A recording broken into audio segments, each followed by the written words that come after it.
नमस्कार, बहुत स्वागत है आपका जनसत्ता पर। मैं हूँ आपके साथ निहारिका श्रीवास्तव। दिवाली बहुत ही खास त्योहार होता है क्योंकि हिंदू धर्म में इसका बेहद ज्यादा महत्व जाना जाता है और साथ ही कई तरह की यहाँ पर जो कहानियां हैं वो हिंदू धर्म के तमाम लोग जानते हैं। लेकिन हर त्योहार की तरह इस बार भी त्योहारों में बेहद ज्यादा कंफ्यूजन है, इसलिए डेट को लेकर, तिथि को लेकर, विधि को लेकर थोड़ी ज्यादा कंफ्यूजन हो रही है। इसीलिए यहाँ पर मेरे साथ आपको बता दें कि राज पुरोहित मधुर जी जो कि ज्योतिषाचार्य जी हैं वो मेरे साथ जनसत्ता पर जुड़ गए हैं। तमाम तरह की जो कंफ्यूजन है वो हमारे साथ मिलकर जुड़े साफ करेंगे। ज्योतिष जी, आपका बहुत बहुत स्वागत है जनसत्ता पर।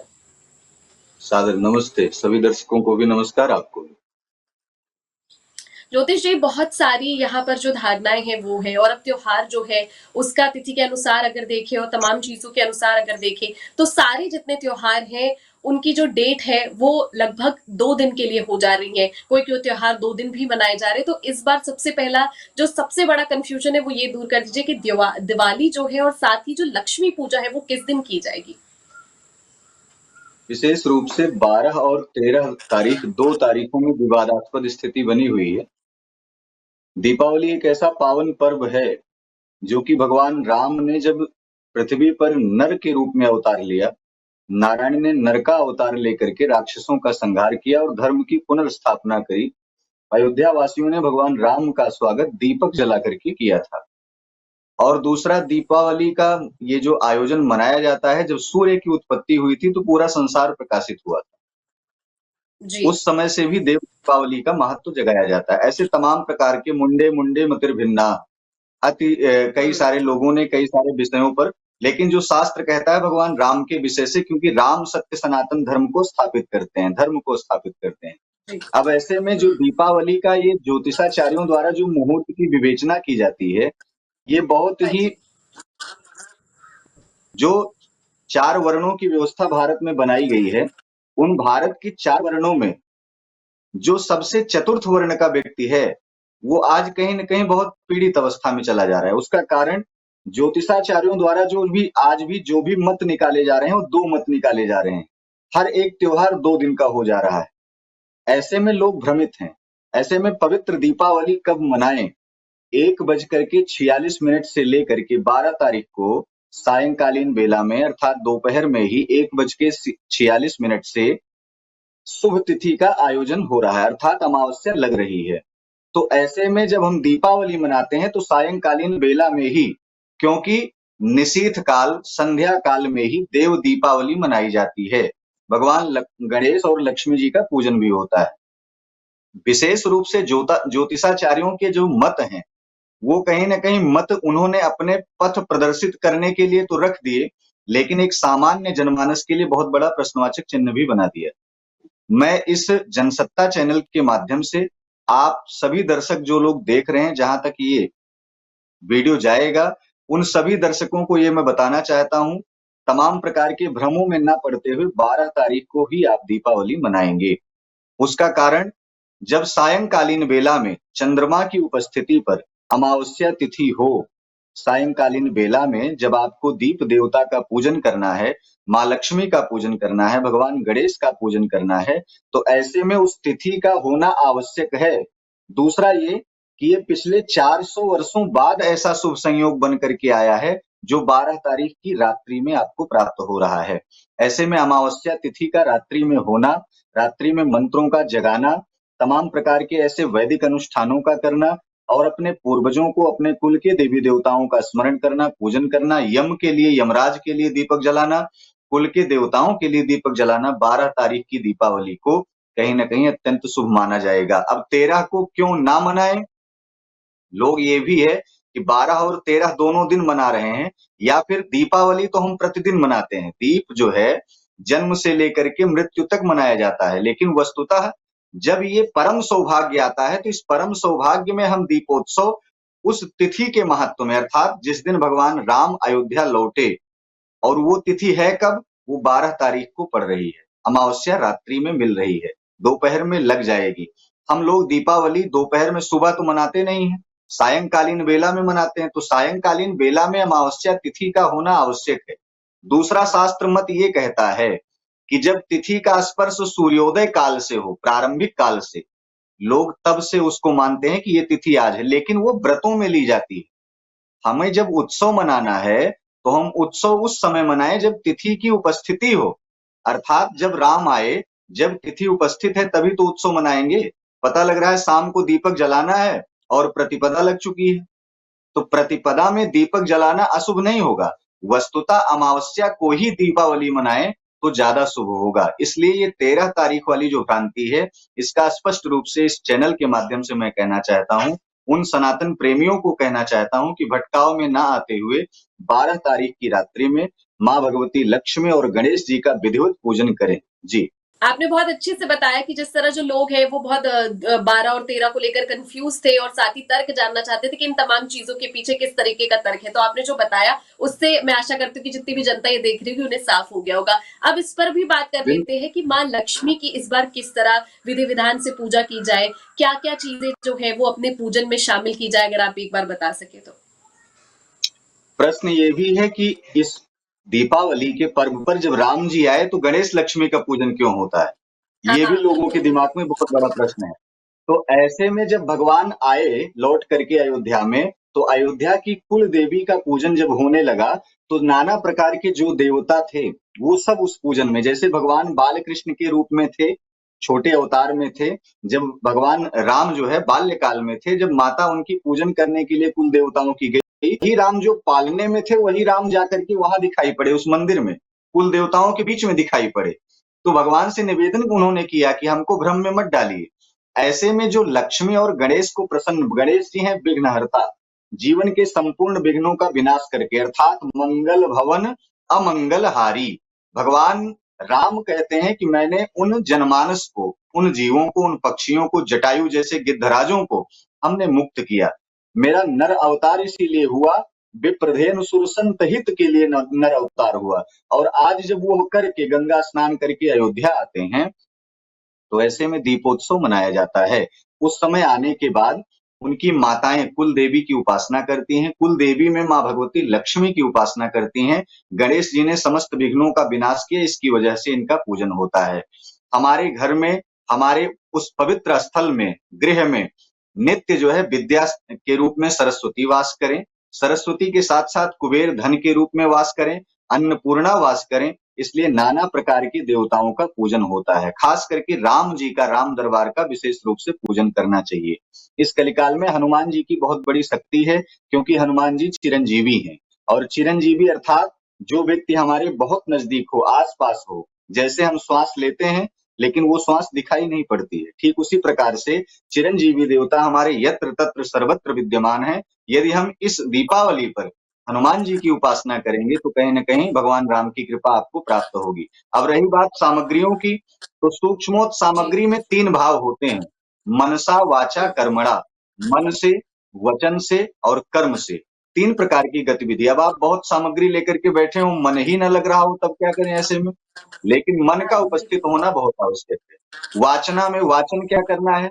आपको कोई भी मंत्र याद हो, यदि मंत्र नहीं याद है तो देवताओं का स्मरण करें, देवताओं की उन कृपा का गुणगान करें जिनके कारण से आपको मानव शरीर मिला है।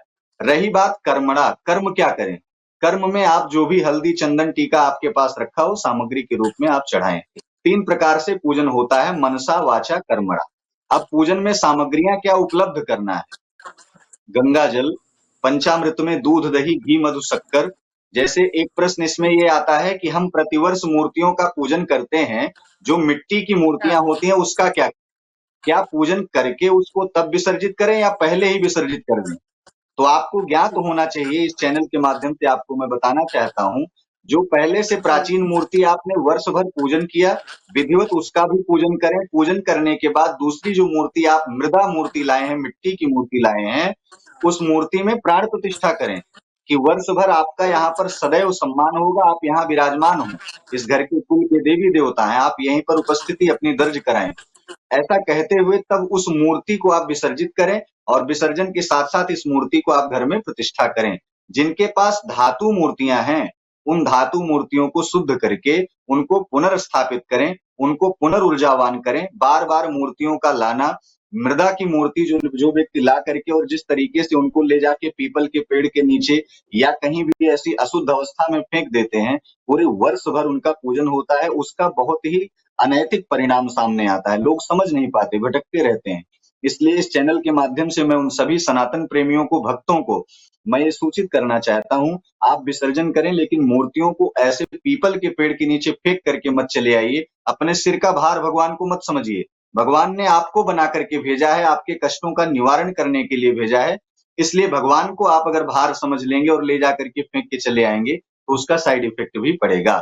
पंचामृत से स्नान कराएं। स्नान कराने के बाद वस्त्र अलंकार में जो भी आपके पास उपस्थित सामग्री हो वस्त्र पहनाएं। यदि वस्त्र नहीं उपस्थित है तो रक्षा सूत्र कलावा कलावा आप चढ़ा दें। यज्ञोपवीत गणेश जी को जरूर पहनाएं। तत्पश्चात पीला चंदन और लाल चंदन का टीका भगवान को लगाएं।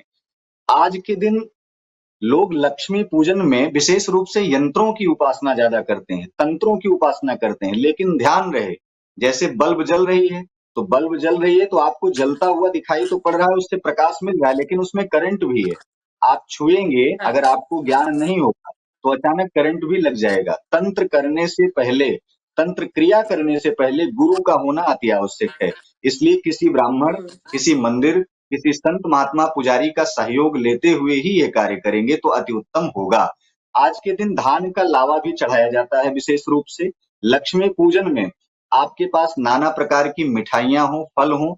ध्यान रहे, जो सुहागिन माताएं बहनें होती हैं जिनका विवाह इस वर्ष में हुआ है, वो सिंदूर खास करके माँ भगवती गौरी को चढ़ा करके अपने सुहाग के वरदान के लिए कामना करेंगी कि हे परमपिता परमात्मा, जिस प्रकार से नित्य प्रतिवर्ष दीपावली दीपोत्सव मनाया जाता है और इस दीपक के जलने पर अंधकार दूर होता है, ठीक उसी प्रकार से इस सिंदूर के लगाने से, चढ़ाने से हमारे जीवन में जो अंधकार व्याप्त है, हमारे पति भगवान का स्वरूप धारण करके हमारे जीवन से अंधकार को खत्म करें।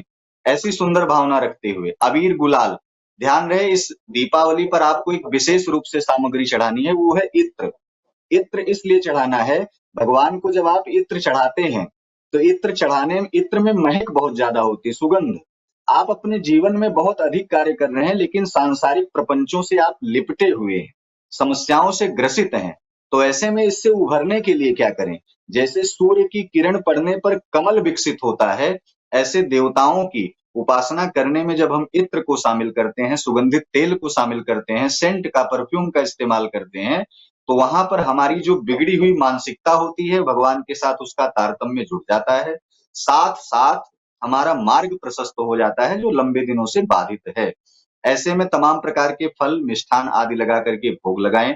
भगवान गणेश, माता लक्ष्मी की उपासना में कथा पढ़ें। जो आप वर्ष भर से, जो आपके पास मंत्र है, जो गुरु मंत्र मिला हुआ है, उसका जप करें, अनुष्ठान करें। यदि नहीं कर पा रहे हैं तो 21 बार, 51 बार, 108 बार उस मंत्र का जप करें।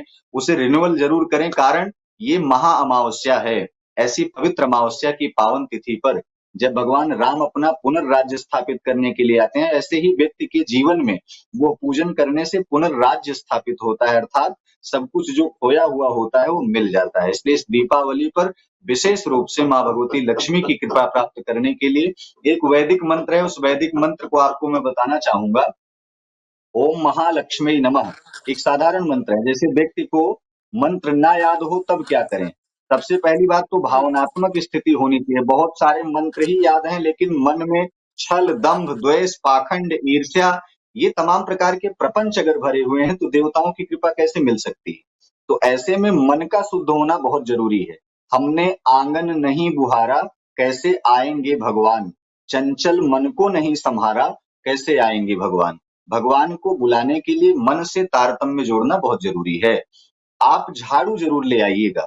झाड़ू का पूजन इसलिए होता है, एक झाड़ू तो आप घर में लगाते हैं कचरा साफ करने के लिए, लेकिन एक झाड़ू जो पवित्र दीपावली पर, दीपोत्सव पर हम जब पूजन करते हैं तो उसे पूजन की सामग्रियों में रखते हैं, क्योंकि माँ लक्ष्मी का वास झाड़ू में होता है। उस झाड़ू को हम वर्ष भर, उससे कार्य नहीं करना, उस झाड़ू को वर्ष भर यथास्थान हम रख देते हैं। खड़ा करके ना रखें, अर्थात विवादास्पद स्थिति बनेगी। झाड़ू का पूजन करने के बाद देवालय में कहीं किनारे ही रखें, उसको उचित स्थान दें। ऐसे ही पूजन का विशेष रूप से तमाम प्रकार से, लेकिन दो प्रकार के पूजन, षोडशोपचार, पंचोपचार। जिसके पास सामग्रियां नहीं रहती हैं, बहुत सारे लोग अत्यधिक सामग्री भी ले आते हैं, चांदी की भी मूर्ति रखते हैं, बहुत सारे लोग पुरानी मूर्तियों को धुल करके ही देते हैं जो भी है। तो ऐसे में हम्म। सामग्रियों में 5 प्रकार की विविध सामग्री जो है उसको जान लीजिए। हल्दी, चंदन, धूप, दीप, नैवेद्य। ऐसे में अक्षत और पुष्प की माला ये सामान्य सा है, ये किसी का भी पूजन करेंगे तो लाभ आपको मिलेगा। लेकिन इस महालक्ष्मी के पूजन में एक मंत्र है, जो महामंत्र है, जो आपको इस वर्ष में 2023 में जिन लोगों को कंगाल बना दिया है, 2023 ने जिसको बहुत सताया है, ऐसे व्यक्तियों को उभरने के लिए ये दीपावली महामहोत्सव आपको बहुत कुछ देने वाला है। आप एक मंत्र नोट करिए, लिखिए, जो टीवी स्क्रीन पे भी आपके दिखाया जाएगा। ओम महालक्ष्मी च विद्महे विष्णु पत्नी च धीमहि तन्नो लक्ष्मी प्रचोदयात्। दोबारा सुनिए। ओम महालक्ष्मी च विद्महे विष्णु पत्नी च धीमहि तन्नो लक्ष्मी प्रचोदयात्। दूसरा ये भी है कि या देवी सर्वभूतेषु लक्ष्मी रूपेण संस्थिता नमस्तस्यै नमस्तस्यै नमस्तस्यै नमो नमः।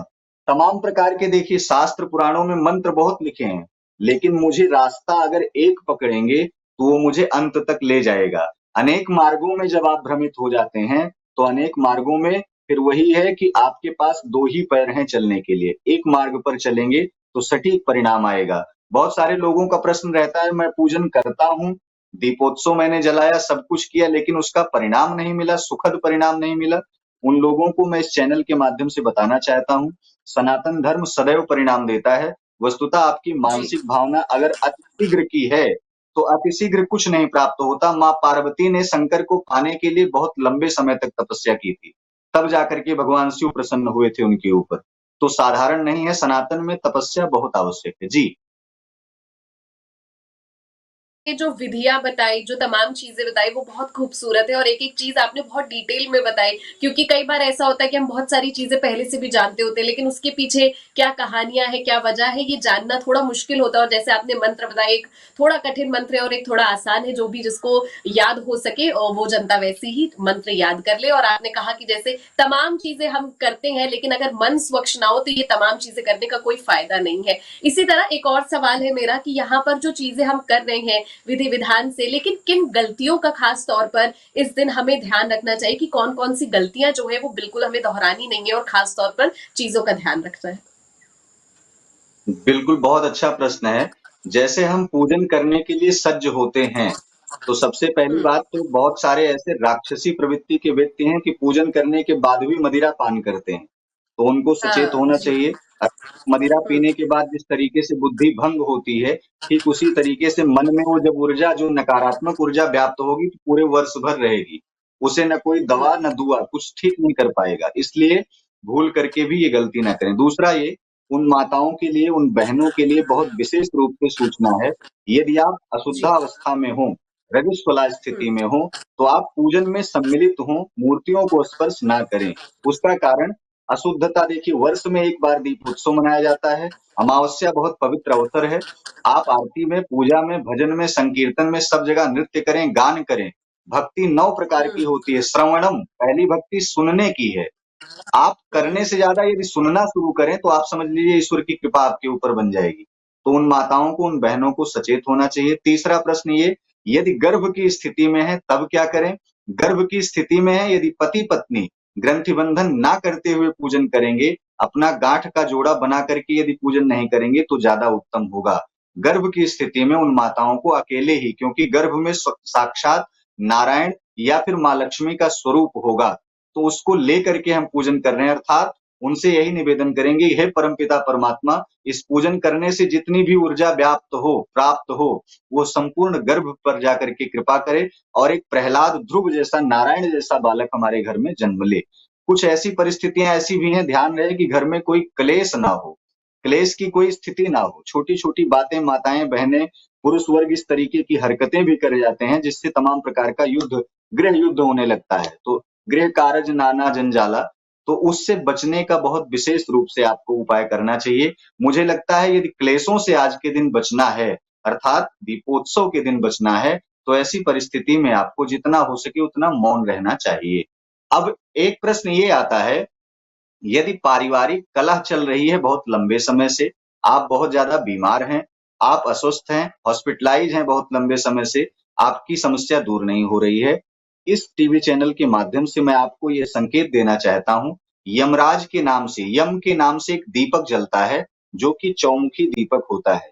सरसों के तेल का शुद्ध दीपक जलाएं आप सायंकालीन बेला में सूर्यास्त के बाद। जब सूर्यास्त हो जाए, सूर्योदय के समय आपको कुछ नहीं करना है, जैसे आप दैनिक पूजन करते हैं ठीक उसी प्रकार से करें, लेकिन अमावस्या जब सायंकालीन बेला में आए तो उस समय यम के लिए जो आप दीपक जलाएंगे, यम का दीपक आपको वरदान भी साबित करेगा कि आप स्वस्थ हो, निरोगी हो और आपके घर में जो गृह युद्ध जो चल रहा है, गृह कलेश जो चल रहा है, उससे आपको मुक्ति भी मिले।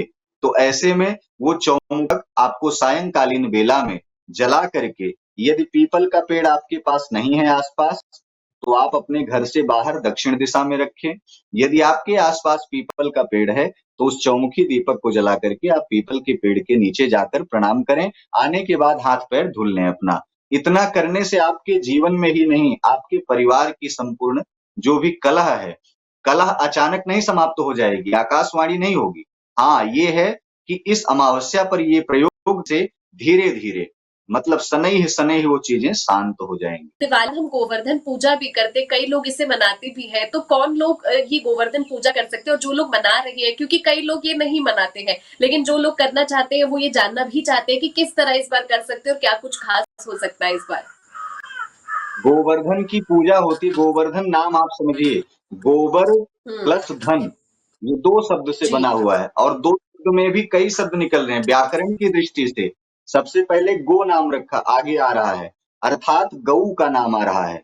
गाय जब जब समुद्र मंथन हो रहा था, तो गाय के गोबर से साक्षात लक्ष्मी का विशेष रूप से जब वरदान, आप शास्त्रों को पुराणों का अध्ययन होगा, जब आप पढ़ेंगे आप लोग समझेंगे, गाय के गोबर में, पवित्र गोबर में, जैसे गौमूत्र का पान कराते हैं यज्ञ के समय पंचगव्य बना करके, ठीक उसी प्रकार से गाय के गोबर में लक्ष्मी का वास होता है।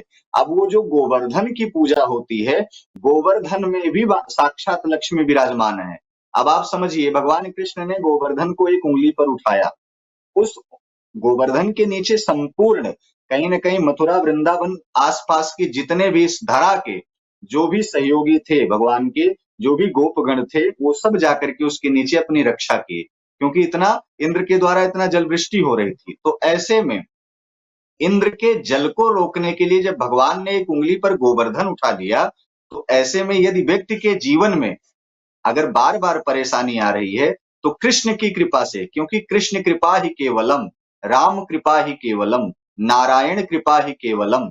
और एक सूक्ति आती है, कृष्ण त्वदीय पद पंकज पंजरांते, भगवान कृष्ण के चरण को पंकज कहा गया है। पंकज क्या होता है? कमल होता है, और कमल पर साक्षात लक्ष्मी का वास होता है। तो ऐसे में ये जो पूरा तारतम्य जुड़ा है कि गोवर्धन पूजा भी हम इस पर करते हैं, बहुत ही अच्छा है कि गोवर्धन पूजा भी आप करें, अयोध्या में दीपोत्सव भी करें, नाना प्रकार की तीर्थ यात्रा भी करें, दर्शन भी करें, लेकिन सबसे विशेष रूप से आपको ध्यान देना चाहिए, आप अपने घर के दरवाजे को बंद करके ना रखें, अर्थात अपने कुल के देवता, अपने पूर्वजों का स्मरण करते हुए अपने घर के दहलीज पर, अपने आंगन पर, अपने कुल की देवी का नाम का दीपक जरूर जलाएं। उससे क्या होगा, वर्ष भर कहीं न कहीं आपके घर में प्रकाश बना रहेगा। और वो प्रकाश कैसा होगा? मन, बुद्धि, चित्त, ये सब कहीं न कहीं देवताओं के समीप जाकर के रहेगा और इसमें एक नई ऊर्जा व्याप्त होगी। इसलिए सब कुछ करें, अर्थात जैसे फ्लाइट आकाश में उड़ती है, उसे ध्यान है कि मुझे जमीन पर उतरना है। आप हर जगह जाएं, सब कुछ करें, लेकिन अपने कुल के देवता, अपने पूर्वजों का स्मरण करते हुए अपने घर की दहलीज पर एक दीपक जरूर जलाएं। उससे आपकी भाग्य, आपका किस्मत, आपका सब कुछ बदल सकता है। और सब कुछ बदले या ना बदले, एक वृक्ष में शुष्क फल भी लगता है, एक वृक्ष में बहुत अच्छा फल भी लगता है। कोई मीठा भी होता है, कोई खट्टा भी होता है। एक घर में नालायक बच्चे भी होते हैं, बहुत अच्छे भी होते हैं। ऐसी परिस्थिति में उन सबको एक सूत्र में ले आना है, एक सूत्र में ही रहना, एक माला की मोतियों की तरह गूंथे रहना है। तो आप पूर्वजों का, क्योंकि पूर्वजों की कृपा से ही आपका जन्म हुआ है, आप कुल की देवताओं की कृपा से ही भगवान राम सीता को ला पाए थे। तो ऐसे में आप उनके लिए दीपक जरूर जलाएं। जी। ज्योतिष जी, हम अगर राशियों की बात करते हैं तो इस बार क्या किसी राशि के लिए कोई खास सहयोग है, या फिर आप अगर बता सके कि जो तमाम राशियां होती है उनके जो लोग हैं वो किस तरीके की पूजा या फिर कोई खास चीज जो है वो अर्पण करें, जिससे इस बार उनके जीवन में किसी भी तरह का दुख हो, किसी भी तरह की परेशानी हो, वो पूरी तरीके से नष्ट हो जाए इस दिवाली में। 12 राशियां हैं। 12 राशियों के जातकों को विशेष रूप से देखिए, अलंकार सबसे बड़ी चीज होती है। भगवान जी। कभी भगवान से कोई पूछने नहीं जाता कि भगवान आपको भी कष्ट है। सब लोग अपना ही कष्ट लेकर के जाते हैं। इस दीपावली पर 12 राशि के जातक लाल पीले वस्त्र, आपको केवल काले वस्त्रों का प्रयोग नहीं करना है। काले वस्त्र का प्रयोग व्यक्ति के जीवन में कहीं न कहीं एक कालापन ही कहीं न कहीं उपस्थित कर देता है। काला रंग शुभता का ही प्रतीक है। हमारे सनातन धर्म में ही काला रंग है। लेकिन हम जब कोई शुभ अवसर आता है तो काले रंगों को कहीं न कहीं इग्नोर करते हैं, उसे दूर करते हैं। ऐसे में लाल पीले वस्त्रों का उपयोग करें, सफेद वस्त्रों का भी उपयोग कर सकते हैं। माताओं को खास करके ध्यान देना होगा, वस्त्र कोई भी पहने, हरा भी, हरी साड़ियाँ भी, हरे दुपट्टे भी रख रही हैं, ऊपर जो आपका दुपट्टा होगा वो लाल कलर का होना चाहिए। सिर ढक करके आप विशेष रूप से पूजन करें। 12 राशियों के जातकों के लिए कोई खास नियम नहीं, लेकिन हाँ, इसमें 2 राशि के जातक, एक तो मिथुन राशि के जातक और दूसरा मीन राशि के जातक, विशेष रूप से आपको ध्यान देने की जरूरत है। इस पवित्र दीपावली पर आपको गणेश जी को दूर्वा जरूर अर्पित करनी है, क्योंकि आपके जन जीवन में कहीं न कहीं जो एक पारिवारिक पारिवारिक के साथ-साथ जो आर्थिक परिस्थितियाँ आपकी बहुत लंबे समय से खराब चल रही हैं, इस अमावस्या पर उसका अंत हो जाए, इसलिए मिथुन और मीन राशि के जातक आपको हरी दूर्वा जरूर चढ़ाना है। बाकी जो 10 राशियाँ बच रही हैं, सामान्यतः आप पूजन करें, किसी प्रकार का कोई भटकाव ना करें। समाज में तमाम प्रकार की ऐसे दुर्दांत अपराध उपस्थित हो चुके हैं, जैसे आज 2 तिथियों में तमाम प्रकार के भ्रम पैदा हो रहे हैं, ऐसे ही समाज में तमाम प्रकार के ऐसे लोग हैं, जो आपको कदम-कदम पर भटकाने का प्रयास कर रहे हैं।